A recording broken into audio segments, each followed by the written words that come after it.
Cooler వాడితే గట్టిగా start జరిగింది. మా వాడు అప్పుడే కడుగుతున్నాడు దాన్ని. దానికి నాచు పట్టిందంట అడుగున. కొంచెమే నాచు పట్టింది. ఇక దాన్ని కూడా కడుగుతానికి స్టార్ట్ చేసాడు. ఫ్రెష్ ఎయిర్ రావట్లేదంట పిల్లోడికి. ఇక అందుకని శుభ్రంగా నీళ్ళని వంపేసి దాన్ని చెత్తేసి తోమి మళ్ళీ శుభ్రంగా నీళ్ళు పట్టుకున్నాడు. గ్యాస్ అయిపోయి మీద అన్నం కూర వండటానికే కష్టంగా ఉంటాయి. ఈరోజు చికెన్ ఎత్తుకొచ్చారు. ఇక మా ఇంట్లో చికెన్ అనమాట ఈరోజు. మా అమ్మ ఎప్పుడు ఒకే విధంగా సింపుల్ గానే వండిద్ది చికెన్ కర్రీ. మనలా టమాటాలు వేసి జీడిపప్పులు వేసి అలా అలా స్టైల్గా వండమ్మా అన్న వండనివ్వదు. ఆమెలాగానే వండిద్ది. ఇక నాకు చూసి చూసి అలవాటు అయిపోయి నేను కూడా మా అమ్మలాగానే వండుతాను. ఫస్ట్ పసుపు ఉప్పు వేసుకొని శుభ్రంగా చికెన్ మొత్తం కడుక్కొని ఆ తర్వాత తాలింపు పెట్టుకోవాలి. తాలింపు అంటే ఏం లేదు, నూనె పసుపు వేసుకొని దాంట్లో బాగా శుభ్రంగా కడుక్కున్న చికెన్ వేస్తే నీళ్ళు ఊరుతాయి కదా, ఆ నీళ్ళన్నీ ఎగిరిపోయిన తర్వాత మళ్ళీ ఉప్పు వేయాలి.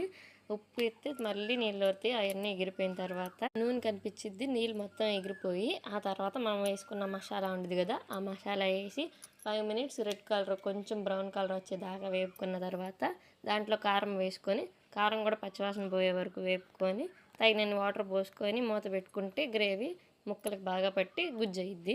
మసాలా చేసుకుంటాం ఇంకా ఈజీ. మేము చికెన్కి ఇదే చేసుకుంటాము, చేపలకి ఇదే చేసుకుంటాం. ఏ నాన్ వెజ్ కర్రీ అయినా మేమైతే మసాలా ఇలాగా ప్రిపేర్ చేసుకుంటాం. ఉల్లిపాయ, చిన్న ఉల్లిపాయ, కొబ్బరి, అల్లం ఈ 4తోనే కట్ చేసుకొని మసాలా వేసుకుంటాం. ఈ 4 వేసుకుంటాం, ఇంకేం వేసుకోము. చికెన్ కర్రీ మీకు కావాలా? అయితే మా ఇంటికి వచ్చేయండి. నచ్చితే లైక్ చేసి సబ్స్క్రైబ్ చేసుకోండి.